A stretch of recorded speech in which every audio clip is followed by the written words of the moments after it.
Before we go on any further, I'm just going to quickly clean up my scene, do a little bit of housekeeping, right? So we don't need the camera, probably should have deleted that when we started, same with the light, get rid of that. We have our reference here, I'm just going to call that ref. We have this object here that I'm just going to call block in. And then what else do we have? We have eye, mouth, whoops, brow, right? What else do we have? We have rock, rock, rock, rock, right? Cool. We have nothing else in here that we don't need. Everything is all blocked in. Now we can start subdividing and getting into our sculpting work, right? So when we're sculpting, if we have the topology sort of ready to go, I'm going to use a multi-resolution, right? So we're not going to do any like Dynamesh sculpting, Dyntopo sculpting, because we don't need to, because we've taken the time to work from an existing reference. The concept has already been realized, right? We're just trying to block in the same detail, and we have ensured that we have all the exact same landmarks, right? So we add a multi-res. Now, if we go into sculpting, and I start dragging, this is, not enough resolution to do anything with, right? So we would go, well, I want to subdivide. I want to go up a level in multi-res. That's going to do a subdivision like normal, right? But we can actually go up and down dynamically in our multi-res resolutions and have unique details on all of the layers. So it's very similar to the subdivision modifier, but it's actually a little bit different, right? So now we can see we're starting to get enough geometry. But if I grab the crease brush here and I start trying to put these gills in, okay, that kind of looks okay from really far away, but it doesn't really match the concept. So we need more resolution. Okay? Subdivide one more time and then we'll check. We're starting to get there. Not quite, right? And you can see as well that when I pan the camera, Blender flickers the subdivisions down to a lower resolution and then goes back up to the highest one, right? And so basically what we're looking for is to get enough sculpting res that we can go sort of with the grain and maybe like against the grain a little bit, depending. So we would have to go higher, right? We would have to subdivide up. And we can keep playing this game to sort of discover what resolution the particular details need to be in order to be like fully realized, right? But something we need to consider as well is we want to go up res sort of as slowly as we can. We want to make general adjustments to the underlying figure in the lowest possible subdivision level that we have, right? And this sculpt's not going to be amazing. I'm only using my mouse for this. I haven't set my tablet up. I want to make this as general as I can for people that don't have access to those materials yet. But tablets are really awesome. You definitely want to use those. But these little extra tweaks and stuff I'm making here, I'm sort of doing in like the lowest resolution I can.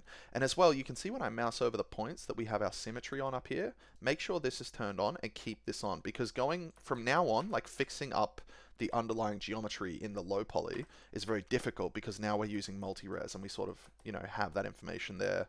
It's kind of hard to like jump up and down between the two. You can, but we're not going to get into that now, right? Okay, so I'm just making the general changes, the general shape that I sort of want to see here.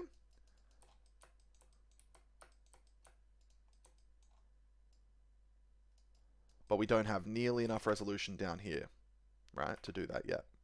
So this detail can't fully come in yet, so I'm just keeping that in mind.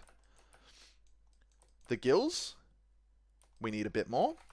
But the overall shape of this mushroom head, do you see how it kind of dips around at the front? We don't want this to be such a uniform, like nice clean circle. We actually want to dip that a little bit. Maybe lift this a little bit up. Let me move that back further. Maybe we just like follow this motif the whole way around, right? We have some parts that lift up a little bit. We have some parts that lift down. Let me move that even further out of the way. So maybe dip that down a little bit like that. And we're just going really general right now. We're not trying to make specific changes and specific details. We're just changing the form a little bit. But you can sort of see how that, just that alone has added a bit more character. I'll probably I'll keep that upward curve, but I'll pull the whole back of the mushroom down a touch so that from the front view, we're not losing that awesome silhouette of like, it's almost like the back of a wide-brimmed hat. And then maybe I'll drag this out kind of like that. Yeah. So now we're pulling that little bend off to the side. And every time I'm doing this, I'm checking around, right? I'm looking at the model from different angles because we need to see how this is going to come out. All right.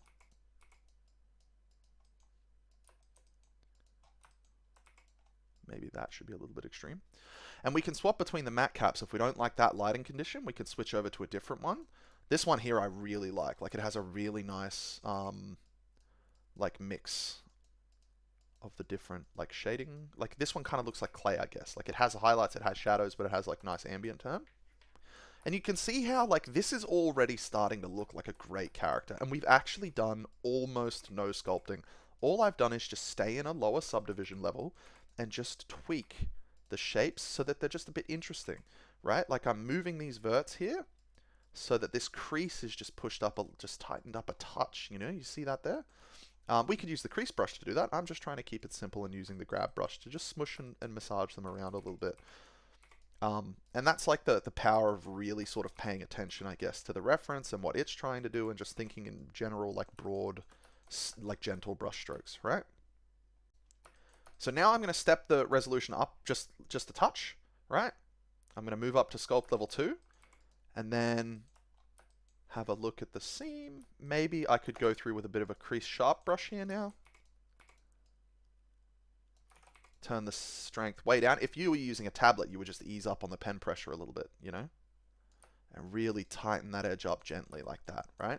So I'm using the subdivision surface at the base was just that. It was just a base to allow us to gently like get the geometry where we need. Now we can use the brushes to really refine those edges, right? So I'll pinch about here, down like that, right? And pinch that out like that. Cool. Now this one here, I don't want to pinch this like gill surface because this is meant to just be soft and the main details are going to go like this, right? I'm not going to block those in just yet because I know that I'm going to need a touch more subdivision to do that, right? So because if I make the stroke on this detail, it's like not as potent, I guess, or like sharp like that as I would like it to. It's got like a lot of fall off.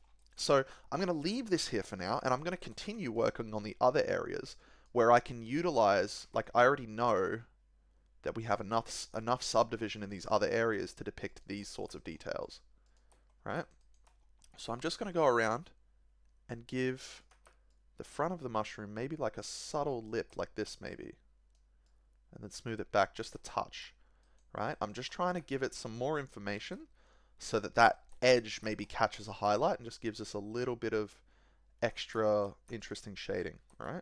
It's just a little detail. Okay. Now we're starting to definitely get there, right? We also have like these little dots of color. Now those could be like pure color, but I'm going to try and maybe use a little bit of brushwork to get those in. But we also see on the lip that we have this like almost like pinching that's kind of coming up and around from underneath, I guess like the hood you could say. So I'm going to put that back in, and you can see that when I'm not in sculpt mode, it just shows me the lowest res, like the block in, and I'm going to make a save. This is where we started. If I go into sculpt mode, it's going to step the multi-res up and show us like all the different changes. And you can actually see how the lowest resolution of this is very different from the highest resolution. So this is why we will come back and do a retopology based upon the higher res one, because if we just take the low res one, the discrepancy is huge between the two, and you're going to get a big fat bake error here. So we'll come back and do retopology at a later date, right? Okay, I'm going to step up one more layer, and then I'm going to test the gills to see if that's enough. And that's pretty close, right? Because the geometry kind of flows out like this in the low poly, that means that naturally, when I want to sculpt this, I'm cutting across the grain. And wherever you cut across the grain, you're going to have to just keep subdividing up, like to get the resolution you need, right? But I'm going to see how far we can go with these like gill-like details. And again, like using a mouse, you could probably make these a lot like nicer and a lot cleaner. Sorry, other way around, using a tablet. But I'm just going to be using a mouse for now just to sort of show that like it's not the end of the world. then maybe instead of having evenly spaced ones, I'll do sort of one here because I'm offsetting, like this one's thin and this one's thick. Actually, I'll put it on the other side because we've got this big thick one at the front. Maybe then we go into thin, like that. Cool. And then I'm just going to continue these details around. And again, each time I do this, I want to be looking at the model from all the different angles and just kind of comparing to my concept. Maybe tighten that one up there a little bit. And before we really polish these gills off, we're going to go back into, we're going to increase the resolution one more time. Because now we're really starting to not get much over here. And this is why we want that even quads, right? Because if I sculpt over here, I have like pretty decent like sharpness here, but not quite out here. So that's, when people are sort of saying, oh, we want even quads, especially for sculpting, it really does come in handy. It's not a deal breaker, but it is like a really nice kind of feature to have on our model, right? So those are our gills done. Well, they're not done, but they're pretty much blocked in. These gills are actually, there's a lot more of them than I've depicted. The concept has these wider ones here at the edges, but at the front, there's a lot more detail. I can't really sculpt that yet because there's just not enough topology to express that. So before sculpting that one, I'm going to jump up one more detail again, right? So if I click here, nothing's going to happen. I need to actually hit subdivide, which is then going to subdivide, create the next layer, and step up. I'm going to save incrementally so I don't lose any of this progress. And now that we've gone up a res, I can actually get even more like fine detail here and then maybe smooth back a little bit, right? And we can really start refining these gills, like getting that crease in there to come in really nicely. Now, you could subdivision model all of this with all of these details, but it would take you so long.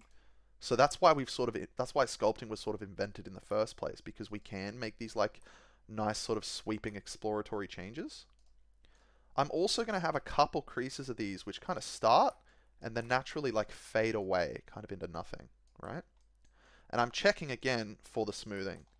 We can sort of see that the smoothing here doesn't quite look as nice as I would like it. That's a lot better, something like that. Maybe it's still a bit blobby up here. Right. Cool. And then probably one set of gills like this, but I don't want them to join at the base, so I'll have to like maybe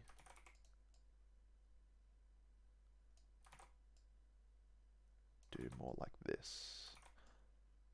There we go. Sometimes it just takes a little bit to get that stroke in. It's better to like undo the stroke and try again in my mind than it is to sort of massage and try and mess with the detail.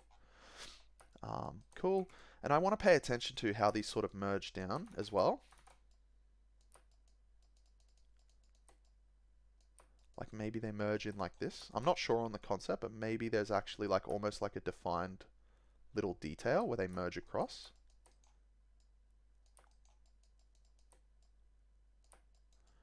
And this is what the benefit of sculpting is, right? And you can see I'm holding shift to then smooth that back out.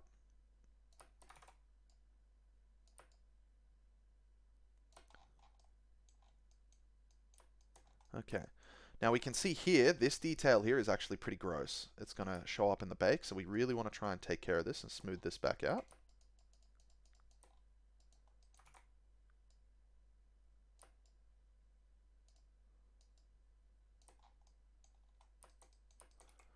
And now I'm going to go back into grab brush and start pulling this down. Maybe push that up. Pull this ridge down a bit. And then if I use the inflate brush, I can start actually inflating the geometry around these creases, which is going to intersect them. It's going to tighten those creases slightly by virtue of like bulging out this main surface, which is then naturally going to leave like the valley between the two like non-bulged, I guess you could say, right? Like if I bulge this a lot, do you see how it's sort of keeping like where the natural crease is? So the inflate brush is going to be just like a nice little touch to kind of get these gills to really pop at their seam lines, or at their crease lines, I guess I should say.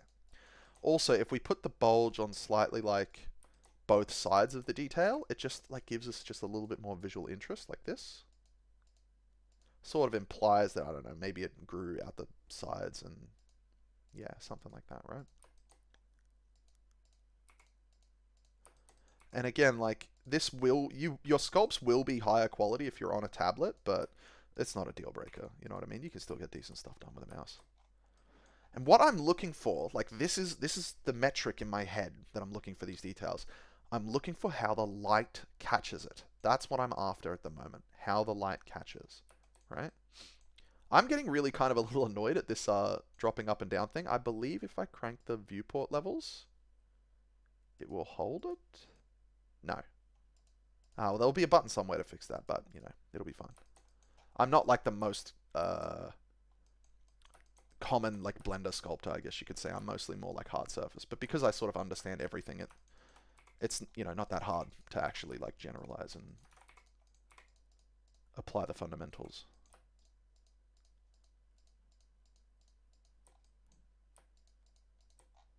Awesome. I think that's plenty of detailing for this underlying like little gill flap thing. But we still want some creases to kind of come up around that lip. So crease sharp. And I'm going to do a test brush sculpt to see if we've got enough resolution. It's pretty good, so I might just roll with this a little bit. See how that goes. Yeah.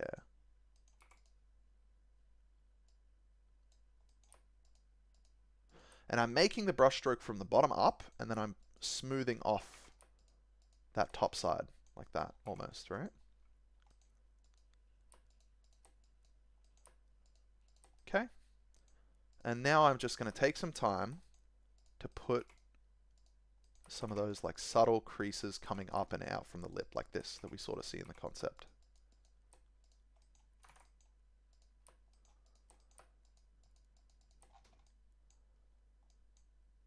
It's probably a bit much, so I'm going to smooth that back a bit.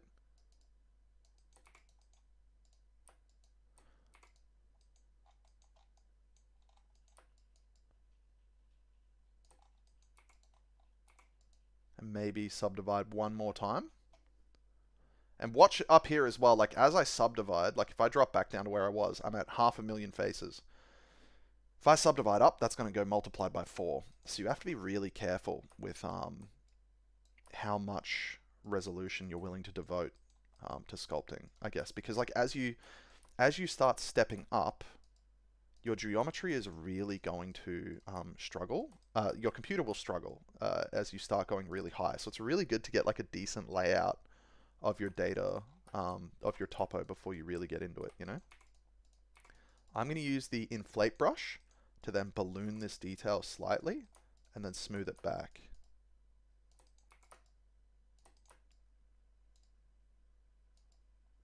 Okay.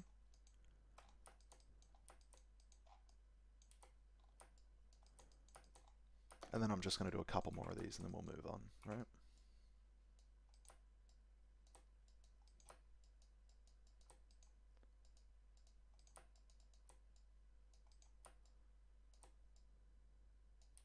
And you can kind of see how, because I'm using a mouse, I have to resume my strokes, and that's kind of imparting like almost like a double up of the stroke, right? Like there's this first stroke, and then my second stroke is like hitting in that same area, and then another one there. Like they all sort of double up, right? And so that's why like having dynamic control over your pen pressure using an actual tablet to do this just gives you so much more control.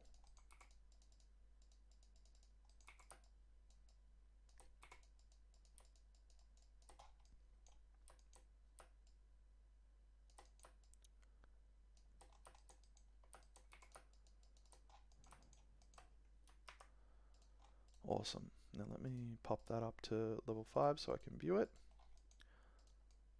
This detail here is like pretty extreme. Maybe it's fine. We'll see. We'll see how that comes out in the bake maybe. Because we can make changes to this after the fact. We don't have to perfect waterfall this workflow. And in fact, I never do. I'm going to try and pinch these a bit.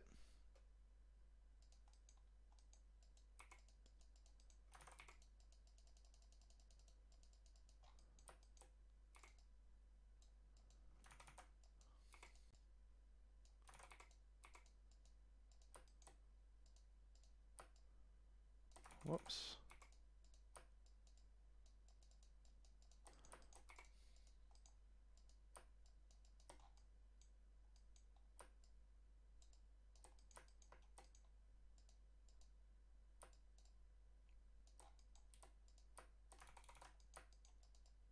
Something like that, right? Cool. What else have we got? Maybe spend a little bit more time establishing these legs a little bit, because you can see how, like, due to the way we modeled the topology and there's like this natural curve in here, I don't want that. So I'm going to use the inflate brush, and I might even actually drop down a few levels before I do this, so that I'm working with less polygons. If I'm working with less verts, less polygons, then in general, I might even go one lower actually, the final result of whatever I'm doing here is going to be smoother, right? So I'm going to just give that some inflation there.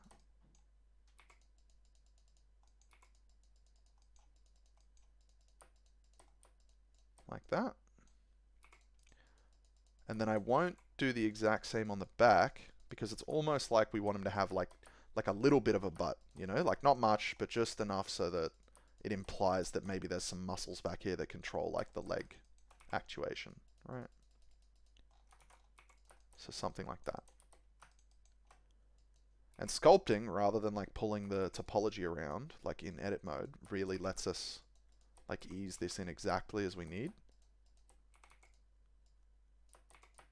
Okay. So now I'll subdivide up one. And from here, I'll continue the process, right? I'll see if there's any edits that I need to make. It's looking pretty good. Smooth that side out a touch. And then I'll go up one more, right? And that's basically the way we want to work. We want to stay as low as we can for as long as we can, and then slowly move up, because it means that our overall shapes are going to be a lot easier. If I just like start grabbing and reproportioning like this, it kind of gets hard to do it. It gets blobby. But if you do it from the low and then come up, it'll stay like smooth, right? And we're really looking for that smoothness right now. That's what we're really after.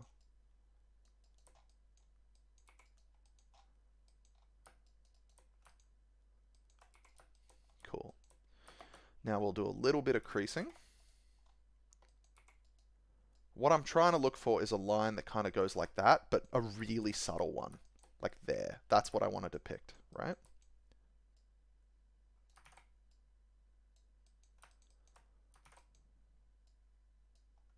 That's pretty much it.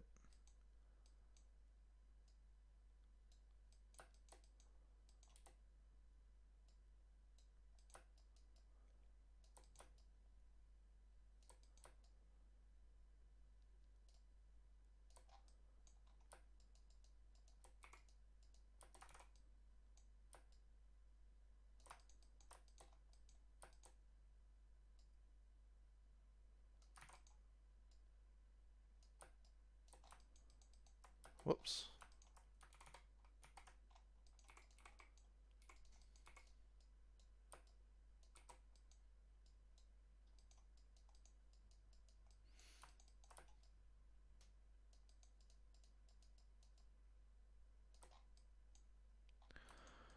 Okay, so now our little mushroom character is really starting to look good, right? I've got good details overall, good form. And if I actually make a duplicate of this, I'll show you the before and after, right? If I get rid of the multi-res completely, this is what we started with. This is our block in. We established all of the polygons that we need, roughly, to sculpt the details that we know we're going to need on the actual surface, right? We can then make like further adjustments sort of if we have to, right? In there looks a bit bad, but that's because in my viewport my subdivisions were down a bit. Hold on, let me touch that actually, touch that up. Whoops, crease.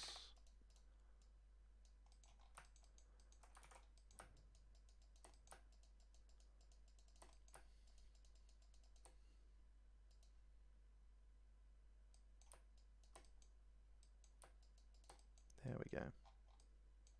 That's better. Cool. Not the greatest sculpt in the world, but done with a mouse on a budget, I suppose, right? So it's alright. Alright, so continuing on, I'm gonna just take care of what I think is a little bit of a kind of like a error down here, I think. I would rather that this curve out a bit. Kind of like this. Maybe using the inflate brush for this would be a lot better. So that there's just a little bit of downward curvature in this region.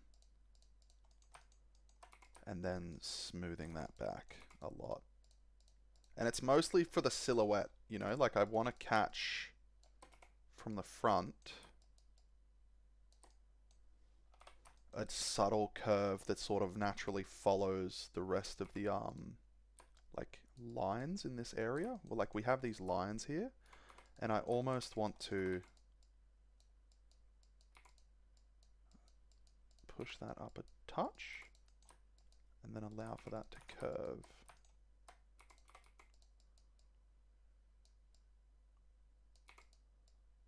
Almost like that.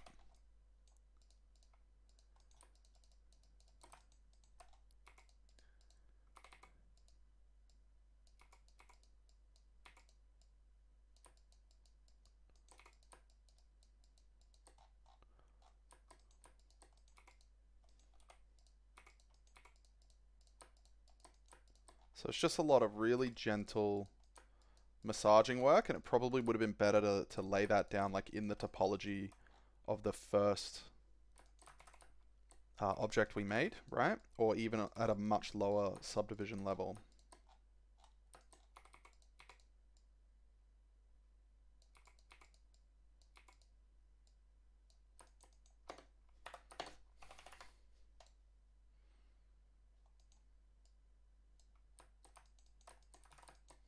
Probably not that strong. And again, if you have a tablet, you know, you don't have to up and down the strength like this. You can just sort of like feel it out on the actual hardware itself.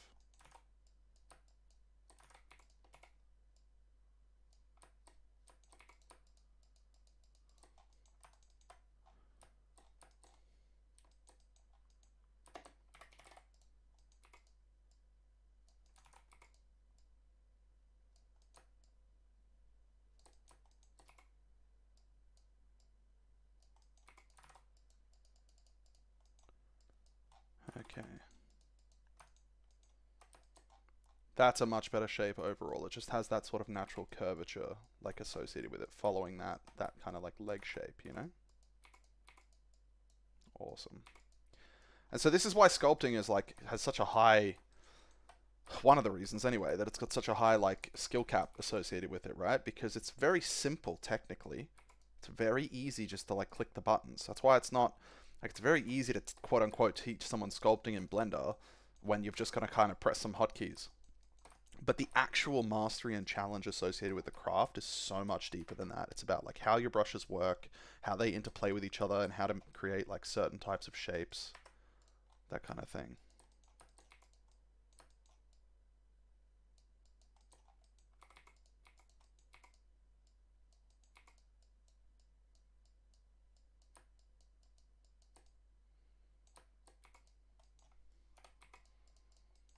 And a character like this, even though it's just like kind of like a fat, stubby thing, there's actually a remarkable amount of subtlety that goes into the shapes to just get them like just right, you know? Okay. So what else are we missing? Now we really want to move on to the rocks. So the rocks, we kind of planned them out before. I'm going to kind of just, I'll try and maybe do them. I won't take super long on it because we need to get into the retopology and start planning out the low poly. But if I subdivide this rock up a bit, I'm trying to essentially make like this rock here, right? That's essentially what I'm trying to make, right? I'll apply that and I'll make it a unique user rather than a copy. And I'll give this like actually a pretty decent subdivision level because it needs to be pretty uniform the whole lot over the whole thing. And then I'll give it a multi-res. Now from here, I'm going to use a scrape brush. It might be scrape fill, I think. I'm not the best Blender sculptor in the world. But if I use a scrape fill brush, that allows me to either scrape away or fill out if I hold the control key, right? And invert it. And basically, you know, this is sort of a perfect brush to make these kind of like chunky, stylized like rock shapes by kind of carving pieces of this away, kind of like that, you know? See how I should have added more subdivisions horizontally, Because when I'm sculpting on this here, I noticed that the detail doesn't seem quite as nice as here. It's because I didn't lay in enough loops horizontally to get these to be more square. That's okay because we're just going to send it and subdivide up to like overcome that. But it would be really better if I had have just taken a little bit of extra time to make sure that the quads came in relatively uniform, right? So you'll learn like when this is why when people sort of hit you with a rule of thumb saying like your quads always need to be XYZ, it's terrible advice to give to someone in their learning phase really because experience is the only thing that can teach you whether or not that's true and when it's true, you know? So it's really good to make those mistakes and to sort of feel the impact of those mistakes, right?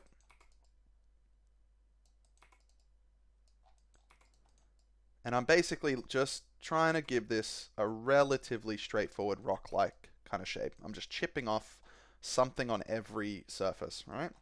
I might subdivide up one more time. Okay, so I actually had myself hardware muted, so I'm just going to do a little bit of commentary over this while I'm sculpting this rock, right? Continuing to sculpt the rock. So the idea here is that if we ever need any more like geometry, we can always subdivide up using that multi-resolution modifier that you saw just before.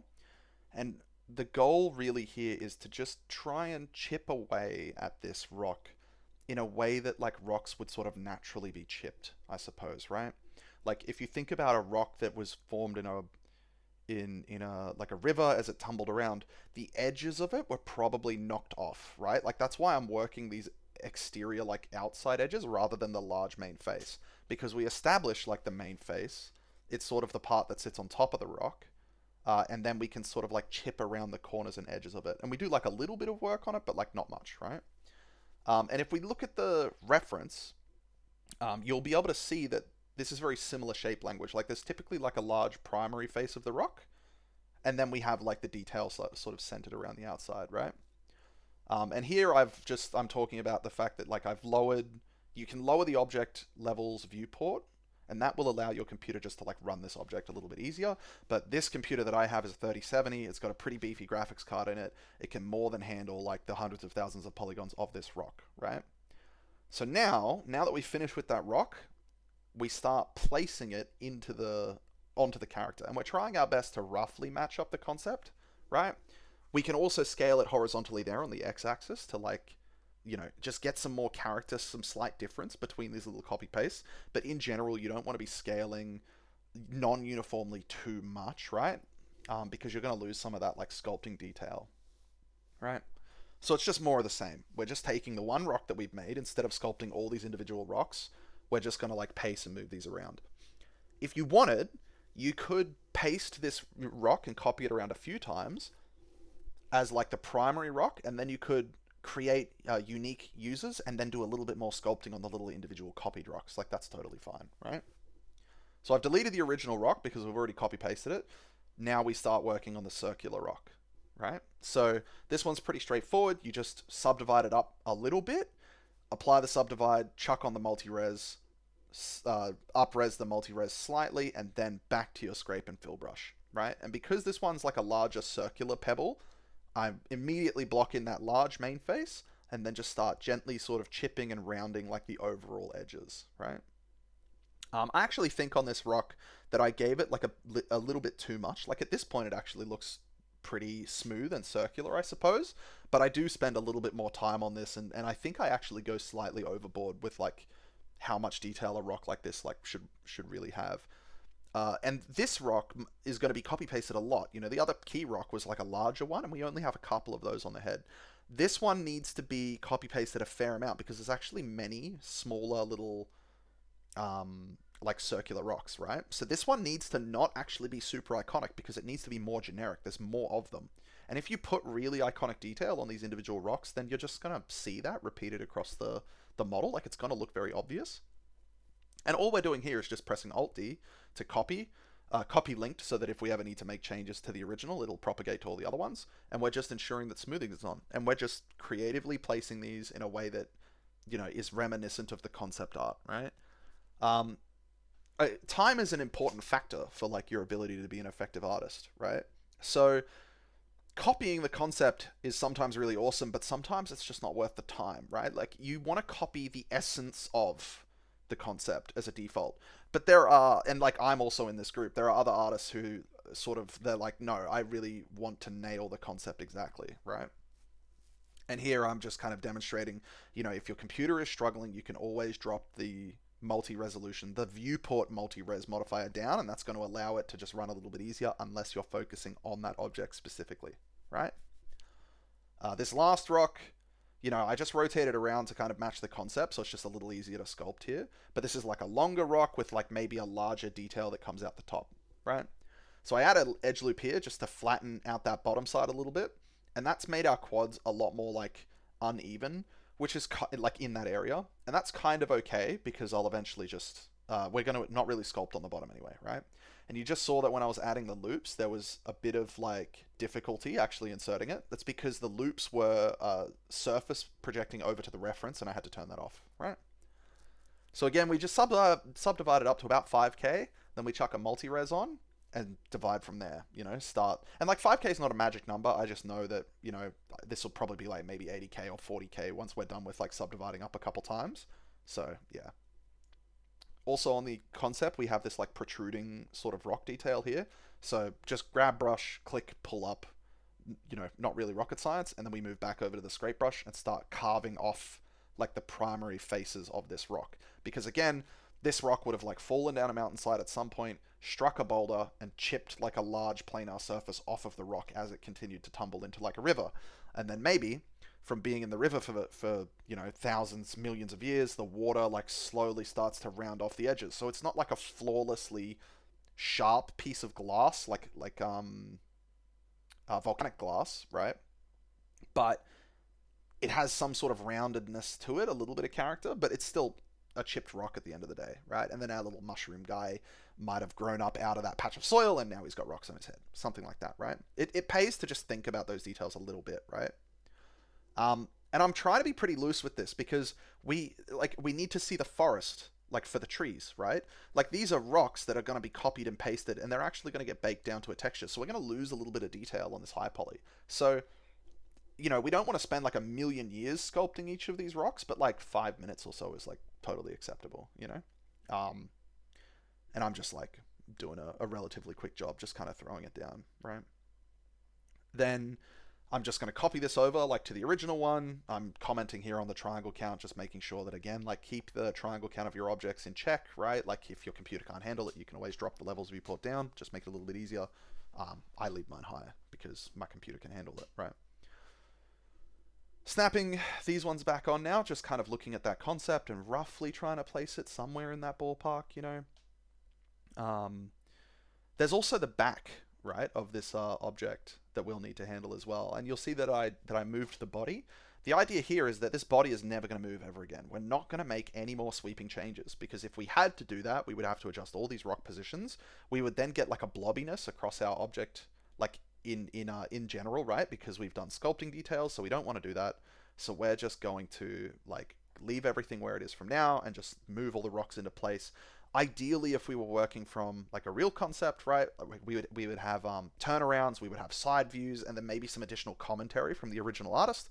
The original artist might like draw, or they might imply like a quiver on the back, so this little creature can have like arrows, and then they would say like, quiver made of leather, does this objective, right? And so like maybe you get a little bit more information from your concept than just a front view, but here we just have to improvise, right? Because we don't know what's on the back of this character's head, so we're just going to match the front roughly and just, more of the same, right? We're just going to place rocks around, call it a day.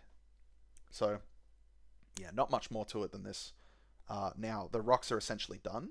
We're just reusing what we have in a way that gives detail, but not overwhelming detail, right? And we want to pull that camera out and we want to look at it from a distance, because if we concentrate too much detail, or the rocks are too big, this is going to get really, really, really it's called noisy when there's just too much information concentrated at any one point.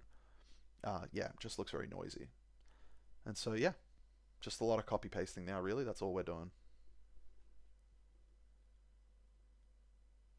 I'm also taking those circular rocks and I'm shrinking them quite small. Like rather than bothering sculpting a really, really, really small rock, we can just reuse the existing one.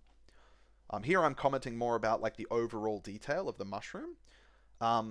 the mushroom head, while it is smooth, probably is going to have some very subtle surface creasing that comes up and continues out from underneath that main like hood, I suppose. So, we'll probably get into touching that up in a little second after we've done the rocks, right? But the rocks are essentially done at this point. So having a look at the character now, they've come along really well, but, taking a glance around, we can still see like a bit of surface like shading that just kind of looks a bit blobby here, right? And the back as well has been, largely forsaken completely. So I'm going to spend just a bit of time. Maybe I'll drop down a touch on the sculpting resolution here.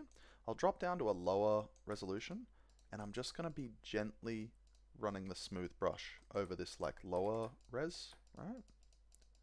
Just want to generally smooth this out. And then we're going to increase our resolution. And again, we're just going to gently smooth.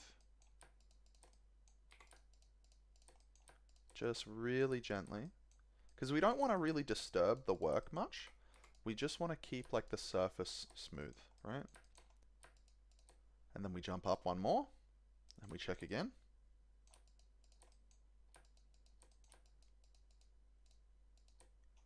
Jump up to the final one. Check again. Still looking pretty good. You can see here how there's this little point here. Right? Do you see that? How if I chuck on maybe a different matte cap, there's that point right there. Right there. Okay? So this is formed by the pole that we had in the initial topology. If I turn the wireframe on, we can see the pole right there. And if I turn... Actually, I'll duplicate this. I'll turn snapping off. And I'll convert this to mesh so that we can see the actual wireframe. Just move this off to the side. See how there's like this black spot here? And this really concentrates around here? We will end up with that shading kind of in that point. Just being a little obvious, right? This is one of the really legitimate reasons why you want to avoid like poles, especially on an area like this. So it would have been better if I spent just a little bit more time in the topology stage to just kind of make sure there's no pole here. Just to kind of use quads, and maybe I would route from the leg up and around and try and find a way. Maybe I could have hidden the poles up under here, like under the arms, where, a little point under there is not really going to be super obvious, and then had all quads kind of nestle out from there. But yeah, that's sort of one of the drawbacks there, right? But, other than that, I mean, he's pretty good. Like, players probably won't really notice that. Especially not when he's textured, so we'll see. But it is definitely something to keep in mind, right?